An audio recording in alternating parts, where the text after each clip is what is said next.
This is an example of how to analyse a braking test. For this case, we will load one of the braking files. So we do load data file. We then have a list of all the files in the work directory. We'll choose braking 21 as a good example. Up here we're shown the file size. For the raw data files, we also get the file creation date and time. We accept that, and the file is loaded. We can see the coloured path down the picked area on the background aerial photo. We can zoom in by right-clicking the mouse, selecting zoom window, and then drawing a window around the path. The path is colour-coded.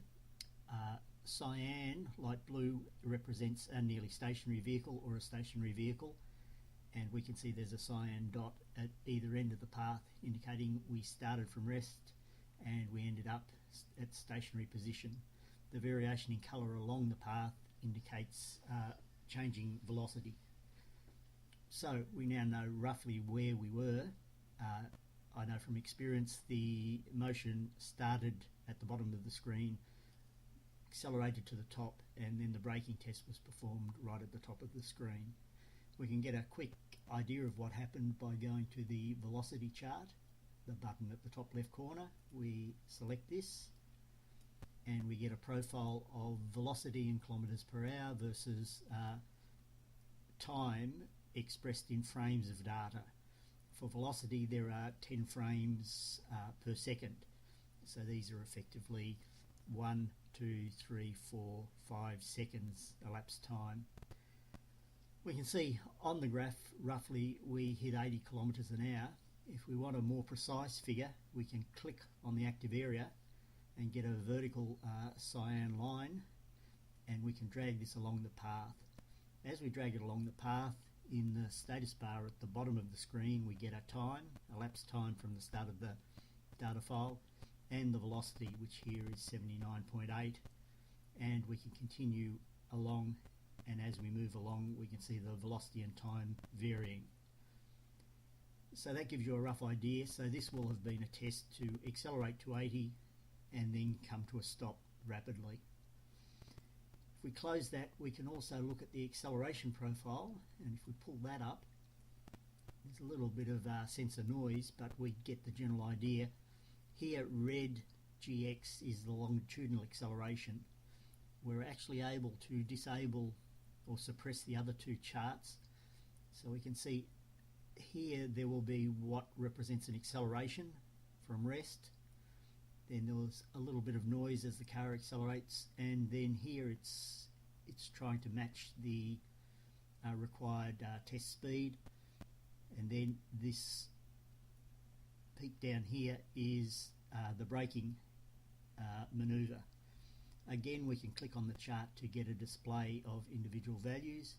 If we go down to the peak, we can see we achieved just over 0.9 of a G, and then that was the peak of the braking, and then as the braking manoeuvre continued there's quite a lot of noise, but it dropped below the peak 0.9, and at the end of the manoeuvre it's down to about 0.86.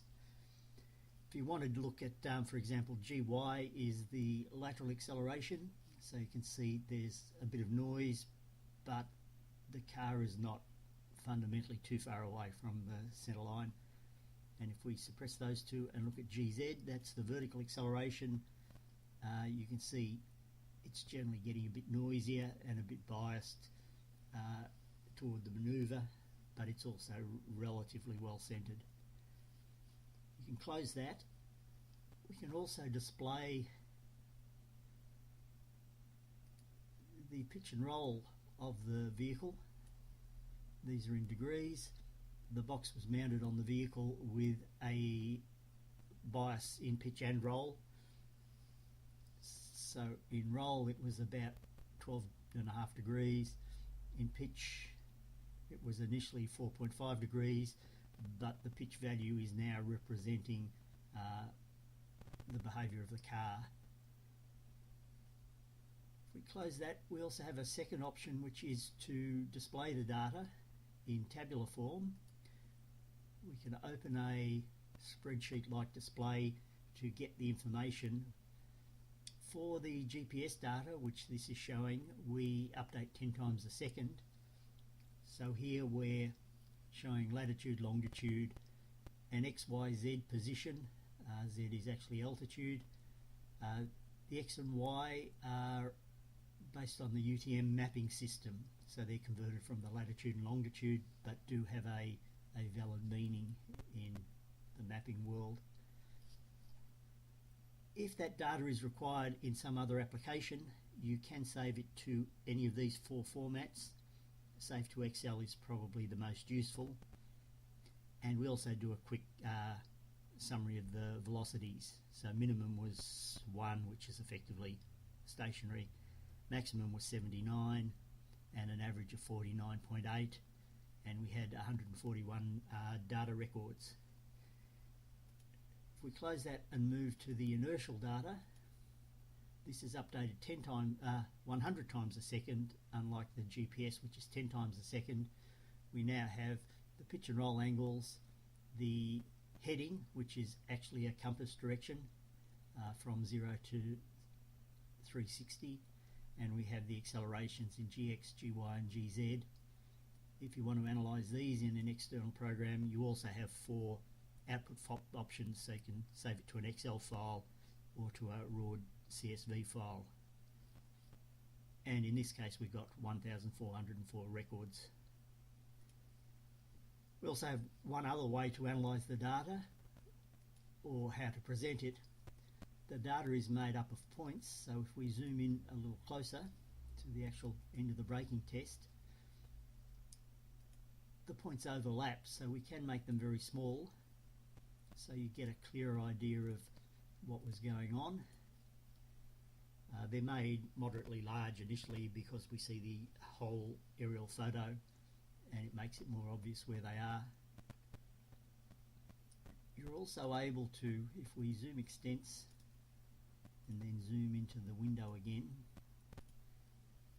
and we might make the points a bit larger, we can also address the colour of the points. So if we set colours, we get a display of 10 km/h bands, and we can alter the colours. So if we're interested in everything between 40 and 50 km/h, we can click on that button and perhaps make it bright red, say OK, apply, and we see the red areas have suddenly appeared, and they're locations where we're between 40 and 50 km/h. This is open to you as to how you use it, but it can be used to just isolate certain areas of interest. There is also an ability to make slides, but that's probably not required at this stage.